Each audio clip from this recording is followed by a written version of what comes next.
નમસ્કાર વાલા વિદ્યાર્થી મિત્રો, સ્વાગત છે તમારું। આજે વાત કરીશું ધોરણ 5માં મિત્રો આપણી નવોદયની જે પરીક્ષા છે તારીખ 13/12/2025ના રોજ પેપર લેવામાં આવનાર છે। તેમાં મિત્રો ભાષા કસોટીના 20 પ્રશ્નો પૂછાતા હોય છે। તમારે કેવી રીતે પ્રશ્નોના જવાબ લખવાના છે તેનું આપણે આ વિડીયોમાં સચોટ સોલ્યુશન જોઈએ। વિદ્યાર્થી મિત્રો, વિડીયોની શરૂઆત કરીએ તેના પહેલાં ખાસ ચેનલમાં નવા હોય તો ચેનલને અવશ્ય સબસ્ક્રાઇબ કરી વિડીયોને લાઇક અને શેર કરવાનું ન ભૂલતા। મિત્રો વિભાગ 3ની અંદર ભાષા કસોટીના જે પ્રશ્નો આવશે તેની વાત કરીશું। અહીંયા જે તમારો પ્રશ્ન છે તેમાં ફકરા નંબર 1 છે। કુલ તમારે 4 ફકરા પૂછાશે અને એની નીચે એક ફકરાની નીચે 5 પ્રશ્નો હશે। ફકરા નંબર 1 મિત્રો એવું કહે છે કે વિનમ્રતા એક મહાન ગુણ છે। તો અહીંયા વિનમ્રતાની વાત કરી છે। આનો અભિપ્રાય છે નમ્ર, સૌમ્ય અને વિનયી થવું। એ અભિમાન એટલે કે ઘમંડી, અભિમાનનું મિત્રો સમાનાર્થી શબ્દ ઘમંડી થાય। અભિમાની થવાનું વિરોધી છે એ પોતાના પર નિયંત્રણ રાખવાની કળા છે। આવો વ્યક્તિ જીદ્દી નથી હોતો, તે બીજાઓથી સલાહ લે છે અને તેઓ ના અનુભવથી શીખે છે। તે જાતે પોતાનો સ્વયં વિશેષજ્ઞ છે, તે સહેલાઈથી ત્રાસી નથી જતો। એક વિનમ્ર વ્યક્તિ પોતાની ભૂલો અને ખામીઓને સહજ સ્વીકારે છે, કારણ કે તે સ્વાર્થી, સ્વકેન્દ્રિત નથી, એટલે તે વિચારશીલ છે। તો મિત્રો અહીંયા આપણે વાત કરીશું। પ્રશ્ન નંબર 1 છે કે વિનમ્રતા એક મહાન ખાલિયા છે। તો મિત્રો વિનમ્રતા એક ગુણની વાત કરી છે, તો આપણે અહીંયા લખીશું વિનમ્રતા એક મહાન ગુણ છે।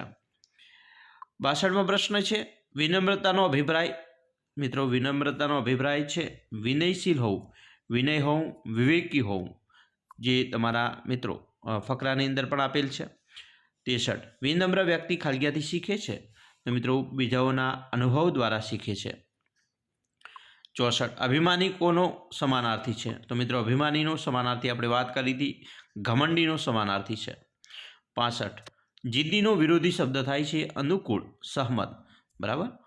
હવે આપણે જોઈશું મિત્રો નેક્સ્ટ ફકરો। ફકરા નંબર મિત્રો જે 2 છે તેની વાત કરીશું।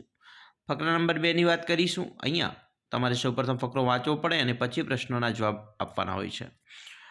ફકરો છે કે વૈજ્ઞાનિક અને ડૉક્ટર વૈદ્ય આપણા શરીરના વિભિન્ન તંત્રો અને અંગો પર ટીવીના ખતરનાક પ્રભાવોના વિશે ચેતવણી આપે છે। દરેક વ્યક્તિ દરરોજ સરેરાશ 3 થી 4 કલાક ટીવી જુએ છે, જેનાથી આપણી દ્રષ્ટિ નબળી થઈ જાય છે। બાળકો પર સૌથી વધુ પ્રભાવ પડે છે, કારણ કે તેઓ નજદીકથી ટીવી જુએ છે, જે વધુ હાનિકારક છે। એના પરિણામે માથાના દુખાવાની ફરિયાદો પણ આવે છે। લાંબા સમય સુધી ટીવી જોવું આપણા શારીરિક અને માનસિક સ્વાસ્થ્ય માટે હાનિકારક છે। નૃત્ય, સંગીત, લડાઈના વિભિન્ન કાર્યક્રમોના ઊંચા અવાજથી બહેરાપણું આવી શકે છે। એક જ અવસ્થામાં સતત ટીવી જોવાથી સાંધાઓમાં દર્દ, દુખાવો, પીઠમાં દર્દ, દુખાવો અને સ્નાયુઓમાં દર્દ, દુખાવો થાય છે।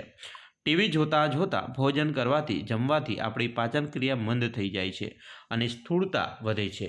આતંક, ભયભીત અને હિંસાત્મક દ્રશ્યોથી યુવાનોમાં માનસિક સમસ્યાઓનું ઉત્પન્ન થાય છે। મિત્રો હવે આપણે ફકરાનું વાંચન કર્યા પછી પ્રશ્નોના જવાબ ઉપર જઈએ। તો પ્રશ્ન મિત્રો છે બીજા ફકરાનો પહેલો પ્રશ્ન કે લાંબા સમય સુધી સતત ટીવી જોવાથી આપણા ખાલિયાથી પ્રભાવિત નથી થતા। તો મિત્રો વજનથી પ્રભાવિત થતા નથી, બરાબર। બાકી માનસિક સ્વાસ્થ્ય, ઊંચાઈ અને પાચન ક્રિયાથી પ્રભાવિત થવાય। 67 આતંક અને હિંસાના દ્રશ્યોથી યુવાનોમાં માનસિક સમસ્યાઓ ઉત્પન્ન થાય છે। માનસિક સમસ્યાનો સંબંધ ખાલિયાથી છે, તો તે શ્રવણ શક્તિ છે। 68 ટીવી જોવાનો પ્રભાવ બાળકોની દ્રષ્ટિ પર સૌથી વધુ પડે છે, કારણ કે ટીવી જોતાં તેઓ ખોટા અંગ વિન્યાસમાં બેસે છે। એના પછી જોઈશું આગળ 69 મંદનો સમાનાર્થી મિત્રો થશે ધીમે, મંદ એટલે ધીમે। 70 ફકરામાં ઉપયુક્ત હાનિકારક શબ્દોનો વિરોધી છે। તો મિત્રો અહીંયા હાનિકારક એટલે એનો વિરોધી શબ્દ છે ઉપયોગી, લાભદાયક। હવે ફકરા નંબર 3 જોઈશું। ફકરા નંબર 3 મિત્રો આપણે વાંચવો પડે, બરાબર। વાંચ્યા પછી પ્રશ્નોના જવાબ આપવાના હોય છે। તમે સામાજિક કાર્યકર્તા અને મહાન પર્યાવરણવાદી સુંદરલાલ બહુગુણા વિશે જરૂર સાંભળ્યું છે। અહીં મિત્રો સુંદરલાલ બહુગુણાની વાત કરી છે। મિત્રો ખાસ જે મોટો પ્રશ્ન વિશિષ્ટ કંઈક અલગ બતાવતો શબ્દ હોય એના પર લીટી કરી દઈશું। જેમ કે અહીંયા બતાવ્યું છે સુંદરલાલ બહુગુણા એ કોણ હતા? તો મહાન પર્યાવરણવાદી હતા। તેમનો જન્મ ઉત્તરાખંડના એક નાનકડા ગામમાં થયો હતો। તેમનું ગામ ઊંચી ટેકરીઓ પર લીલાછમ વનોથી ઘેરાયેલું હતું। વન અમૂલ્ય વૃક્ષોથી ભરેલા હતા અનેક રમતગમતના સાધનો બનાવવાવાળી કંપનીઓએ વૃક્ષોની કાપણી શરૂ કરી દીધી. આનું પરિણામ એ થયું કે આસપાસના ક્ષેત્રમાં વિનાશકારી પૂર આવવાનું શરૂ થઈ ગયું. પૂરથી ત્યાંના રહેવાસીઓને અનેક સમસ્યાનો સામનો કરવો પડ્યો. તેઓને પોતાના જીવનમાં વનોનો મહત્ત્વની સમજણ પડી. અહીંયા તમે જોઈ શકો છો આ ફકરામાં મેન પ્રશ્ન છે પર્યાવરણવાદી. મેન મિત્રો શબ્દો પર્યાવરણવાદી છે. સુંદરલાલ બહુગુણા હતા, એમના વિશે મિત્રો વાત કરી છે. એમનો જન્મ ઉત્તરાખંડ રાજ્યમાં થયો હતો. બરાબર. લીલાછમ વનો હતા, અમૂલ્ય વૃક્ષોથી ભરેલા મિત્રો જંગલો હતા. બરાબર. કાપણી શરૂ કરી દીધી હતી, વિનાશકારી પૂરની શરૂઆત થઈ હતી. તો આ મેન શબ્દો ઉપર એના પર ફોકસ કર્યો. હવે પ્રશ્ન જોઈએ. જો તમારા પ્રશ્નના જવાબ પણ આપણે જે મેન ફોકસ કર્યું તે જ આવશે. જેમ કે 71મો પ્રશ્ન છે, સુંદરલાલ બહુગુણા એક મહાન ખાલગ્યા હતા તો પર્યાવરણવાદી હતા. 72, તેમનું ગામ ખાલગ્યાથી ઘેરાયેલું હતું તો લીલાછમ વનોથી. 73, વનોની એટલે કે જંગલોની કાપણીના પરિણામ રૂપે ખાલગ્યા આવવા લાગ્યું તો વિનાશક પૂર આવવા લાગ્યું. જે આપણે મેન ટોપિક મેન પોઈન્ટ કર્યા હતા મેન શબ્દ ઉપર, એ જ તમારા પ્રશ્નોના જવાબ બનશે. 74, સુંદરલાલ બહુગુણા ખાલગ્યા સંજ્ઞા છે, કારણ કે સુંદરલાલ બહુગુણા એક વ્યક્તિનું નામ છે, એને વ્યક્તિવાચક સંજ્ઞા કહેવાય છે. અને 75, અમૂલ્યનો સમાનાર્થી થાય છે અનમોલ, મૂલ્યવાન, જેનું મૂલ્ય આંકી ન શકાય તેવું. હવે આપણે ફકરા નંબર 4ની વાત કરીશું. ફકરો મિત્રો 4 એવો છે, વાંચીએ. કૃતજ્ઞતા વ્યક્ત કરવી એક બહુ મોટો સદ્ગુણ છે જે દરેક મનુષ્યમાં હોવો જોઈએ. આ એક અનુભૂતિ છે જેના દ્વારા આપણે કોઈના પ્રત્યે આભાર વ્યક્ત કરીએ છીએ. આપણે અનેક રૂપોમાં આપણે કૃતજ્ઞતા વ્યક્ત કરી શકીએ છીએ. આપણે પોતાના વિચારો, શબ્દો અને કાર્યોથી કૃતજ્ઞ થઈ શકીએ છીએ. જ્યારે આપણે આભાર કહીએ છીએ ત્યારે તેનો અર્થ થશે કે આપણે તેના કૃતજ્ઞ છીએ. આપણે તેઓ બધા પ્રત્યે કૃતજ્ઞ થવું જોઈએ જેમણે આપણી મદદ કરી છે.